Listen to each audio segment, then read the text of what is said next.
Olá! Agora vamos falar do eletromagnetismo ao longo de 4 aulas.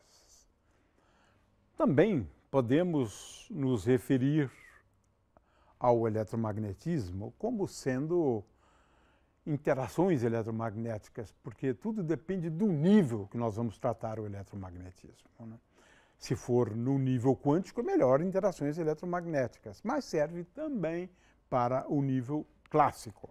Vamos falar também sobre a lei de Coulomb. A descoberta do fenômeno da eletricidade ocorreu cerca de 600 anos antes de Cristo, quando, no Oriente Médio, né, descobriram que o âmbar, isso mesmo, essa pedra bonita, na verdade é uma resina amarela que incorpora no seu interior alguns bichinhos e serve para fazer joias, semijoias, né, porque é muito bonita. E perceberam que quando atritamos, né, o âmbar, e o âmbar em grego tem o nome de elétron, olha só, daí derivando o nome eletromagnetismo.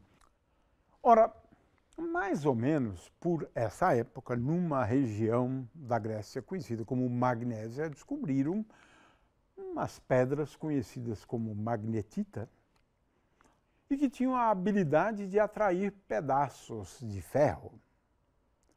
Estava sendo descoberto o magnetismo, o fenômeno do magnetismo.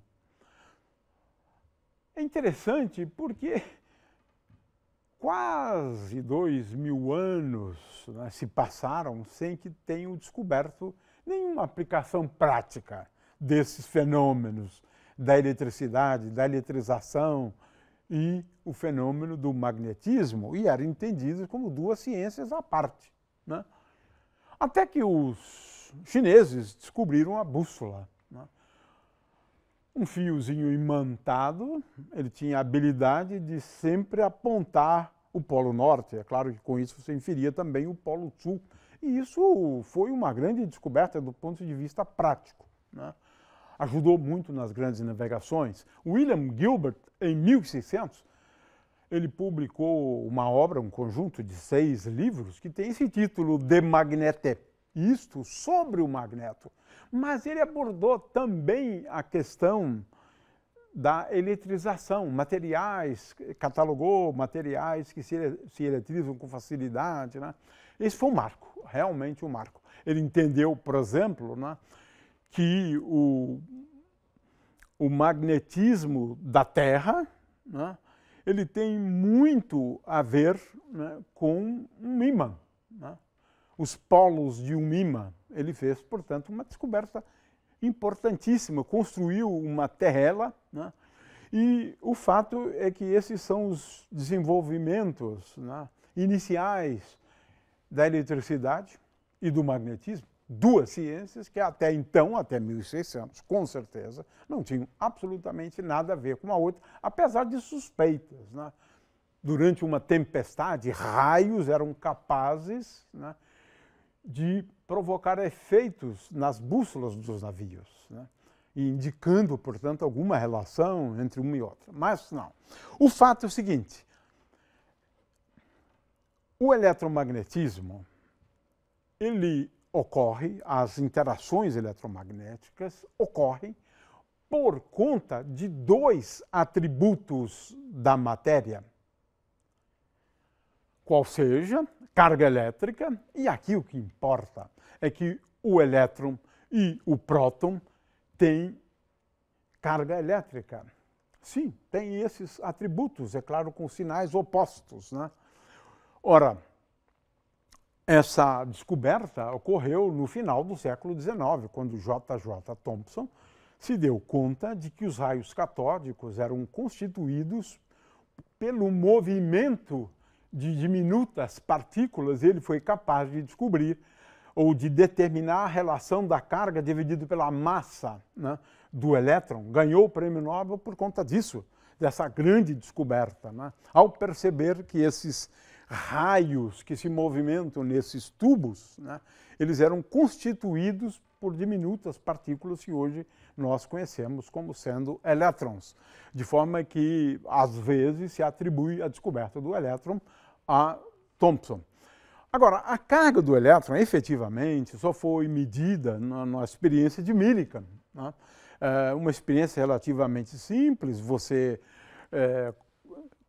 espreia aqui, produzindo algumas gotículas de óleo, vê o movimento dessas gotículas de óleo sob a ação da gravidade e também de um campo elétrico entre as placas de um capacitor. Experiência relativamente simples, e ele então conseguiu, através desse tipo de experiência, descobrir, né, determinar a carga do elétron e a carga do próton. Veja que nós estamos falando aqui do início do século XX, ou seja, só há 100 anos, na verdade, né, nós nos demos conta, ou nós tomamos conhecimento do valor da carga elétrica do elétron. Demorou muito, muito, muito mesmo, né? Millikan ganhou o prêmio Nobel por conta dessa descoberta. Agora, a gente precisa sempre se lembrar também do spin, porque fica todo mundo achando que eletromagnetismo é carga elétrica. Não. Se você estiver falando de eletricidade, sim, mas se você estiver falando de magnetismo também, não. Os ímãs, né, eles resultam exclusivamente, é claro que você tem que levar em conta também a interação elétrica, o fato dos elétrons terem carga, mas nesse caso do magnetismo é uma consequência do spin, como a gente pode ver aqui nesse pequeno vídeo. Neste vídeo usaremos ímãs e materiais ferromagnéticos e observaremos a interação entre eles. Os elementos ferromagnéticos são o ferro, o níquel e o cobalto. Perto de um ímã, estes elementos são fortemente atraídos, caso dos clipes e moedas feitos de ferro e níquel. Um ímã também precisa conter um destes elementos ferromagnéticos. Porém, a interação entre ímãs é um pouco diferente. Um ímã pode atrair fortemente outro ímã, mas também pode repeli-lo. Todo ímã possui dois polos magnéticos, chamados de norte e sul. Os polos iguais se repelem, enquanto que os polos diferentes se atraem.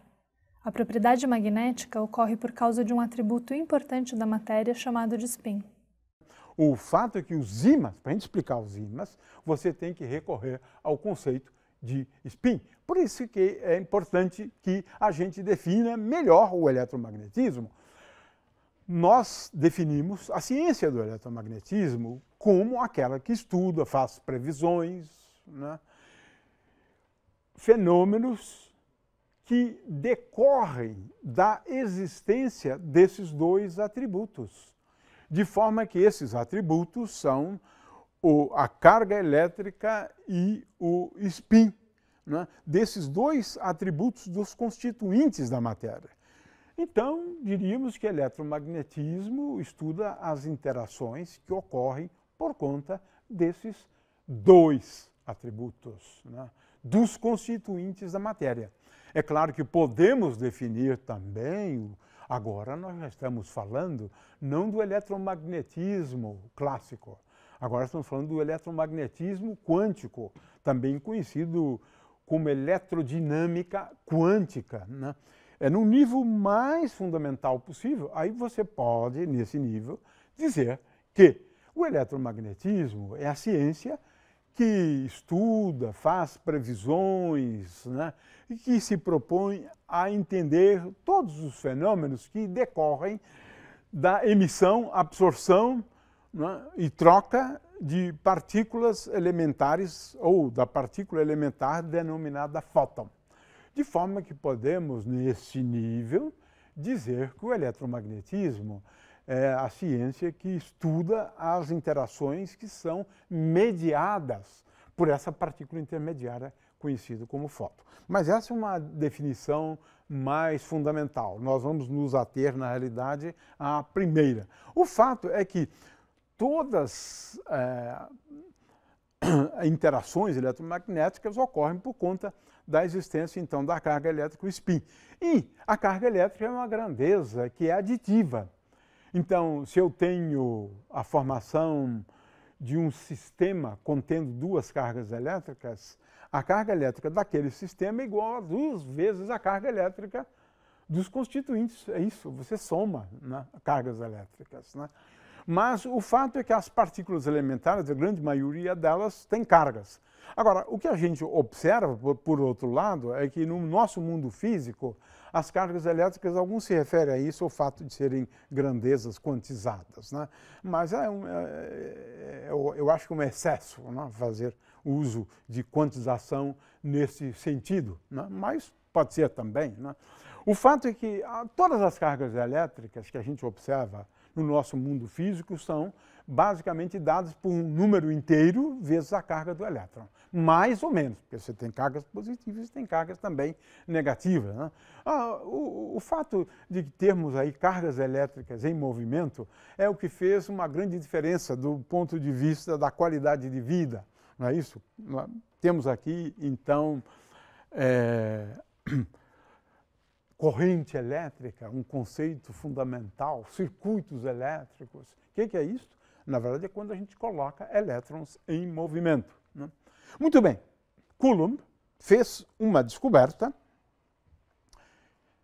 Naquele tempo não havia prêmio Nobel, senão ele teria ganhado o prêmio Nobel, né? Fundamental no eletromagnetismo. Por quê? Ele estabeleceu uma lei, né, que diz respeito à força entre partículas dotadas de cargas elétricas. A experiência dele era simples, né? Ele aproximava uma carga de outras duas, né? De tal maneira que, se houvesse repulsão, essa aqui se movimentaria formando um ângulo θ, e pela medida desse ângulo θ, você pode inferir a força entre elas, né? O fato é que Coulomb, por meio desse tipo de aparato que está exemplificado melhor aqui, né, a tal da balança de torção, ele chegou à seguinte conclusão. Para a gente entender a experiência de Coulomb, vamos assistir esse vídeo. Neste experimento, usaremos esferas de isopor pintadas com tinta condutora e isoladas com canudinhos de refresco. Um pêndulo de torção feito com outra esfera idêntica aos primeiros, um eletróforo de volta feito com forma de pizza e uma placa de forro de PVC. Inicialmente, esfregamos a placa de PVC para eletrizá-la. Em seguida, carregaremos a forma de pizza por indução e a encostaremos nas esferas de isopor, eletrizando-as por contato. Podemos observar que as esferas passam a se afastar, ou seja, se repelir, pois ambas adquirem cargas de mesmo sinal. Essas forças de repulsão podem ser determinadas por meio do ângulo de torção do fio que segura o pêndulo, calibrada previamente. Se diminuirmos a distância entre as esferas carregadas, notaremos que a força de repulsão aumenta, e pode-se constatar que essa força aumenta com o inverso do quadrado da distância. Ou seja, se diminuirmos a distância pela metade, a força aumentará 4 vezes. Se uma terceira esfera idêntica, porém descarregada ou neutra, encosta numa das esferas carregadas, as cargas se distribuem igualmente entre as duas. Neste caso, cada esfera fica com metade da carga inicial. E assim, podemos notar que a força de repulsão diminui e fica com a metade do valor inicial. Foi a partir desse tipo de experimento que Coulomb chegou na famosa equação chamada Lei de Coulomb, na qual a força exercida entre partículas carregadas é proporcional ao produto das cargas e inversamente proporcional ao quadrado da distância entre elas. Vamos agora às conclusões, né, da experiência de Coulomb. Coulomb concluiu o seguinte: agora estou falando da força elétrica entre duas cargas elétricas, Q1 e Q2. Ora, o módulo da força entre duas cargas é tal que esta força, essa é a lei de Coulomb, ela é dada pelo produto, na verdade seria melhor falar do módulo, né, de Q1 vezes módulo do Q2, portanto, ela é diretamente proporcional às cargas elétricas e ela é inversamente proporcional à distância entre as duas cargas elétricas, esse d ao quadrado aqui, e tem uma constante de proporcionalidade que, no caso do Sistema Internacional de Medidas, ou no caso do MKS, né, nós utilizamos 1 sobre 4πε0, onde ε0 é uma constante importante do magnetismo e do eletromagnetismo e da eletricidade, né? Porque essa constante é chamada de permissividade do vácuo e o valor dela é 9 vezes 10 a 9 Newton vezes metro quadrado dividido por Coulomb ao quadrado, né? De forma que F é igual a constante, que estamos chamando de K, vezes Q1 vezes Q2 dividido por D ao quadrado. Esse é o módulo. E a direção? A direção, né, é a de uma reta que passa pela carga Q1 e pela carga Q2. O sentido, bom, aí depende. O sentido é de afastamento se as cargas tiverem o mesmo sinal. E é de aproximação se as cargas têm sinais opostos. Com isso, então, temos aqui as características, temos os atributos relativos à força entre duas partículas dotadas de carga elétrica. Agora, a gente pode fazer uso de uma representação vetorial para força de Coulomb. Agora estou falando de grandezas vetoriais, né? Então eu estou escrevendo aqui a força sobre a partícula 1 como resultado da presença da partícula 2.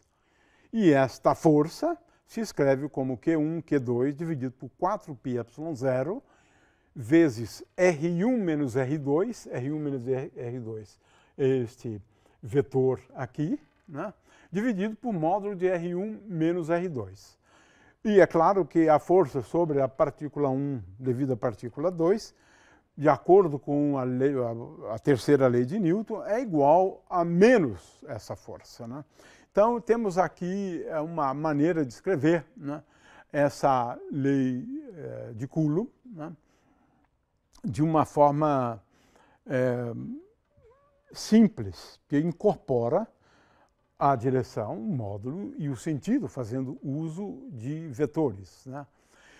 Uma outra coisa que a gente pode agora também escrever é o seguinte: se eu tenho uma carga Q neste ponto, caracterizado pelo vetor posição R, e se eu tenho um certo número de cargas, N cargas, estas cargas vão exercer uma força sobre aquela carga Q, que na realidade é igual à soma das forças exercidas pela carga Q1 sobre a carga Q, a carga Q2 sobre a carga Q, a carga Q3 sobre a carga Q e assim por diante. Ou seja, nós somamos as forças. Essa é basicamente a lei de Coulomb. Finalmente estamos falando aqui de unidade de carga, o Coulomb, etc.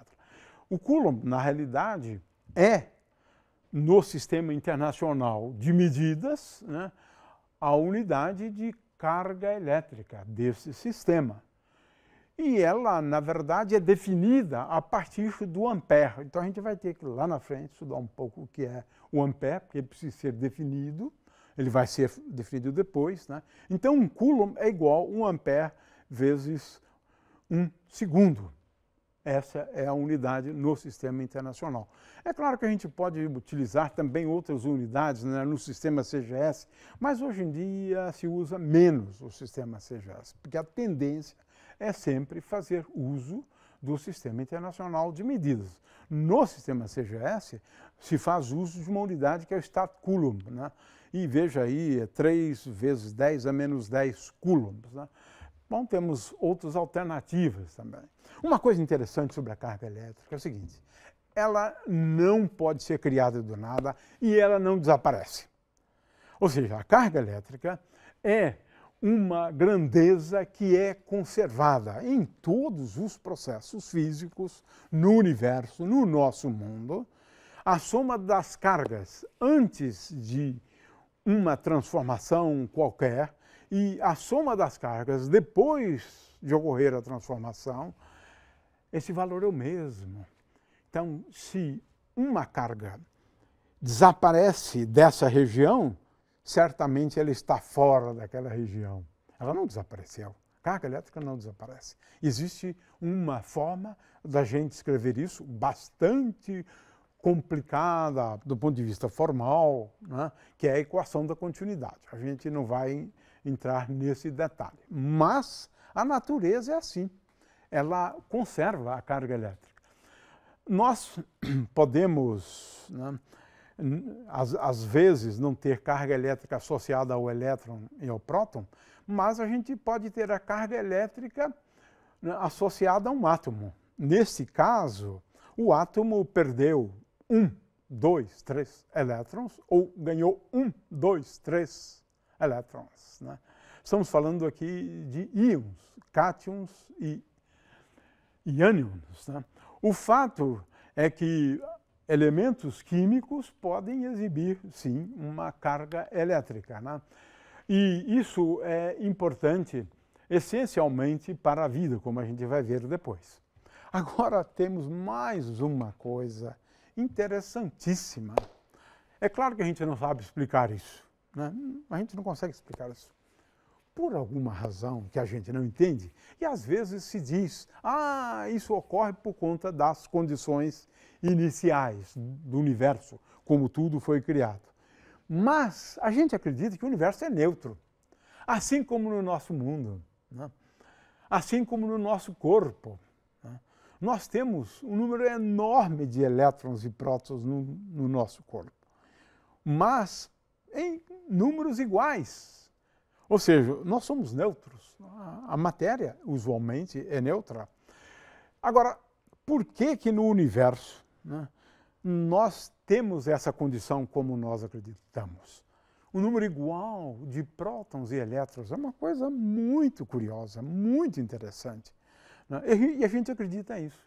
Ou seja, temos igual número de prótons e de elétrons no universo. Por quê? Podemos dizer que o universo começou neutro, né? Mas mesmo assim é uma coisa bastante curiosa. Né? E o papel de cargas elétricas no corpo humano é simplesmente pouco explorado muitas vezes. Né?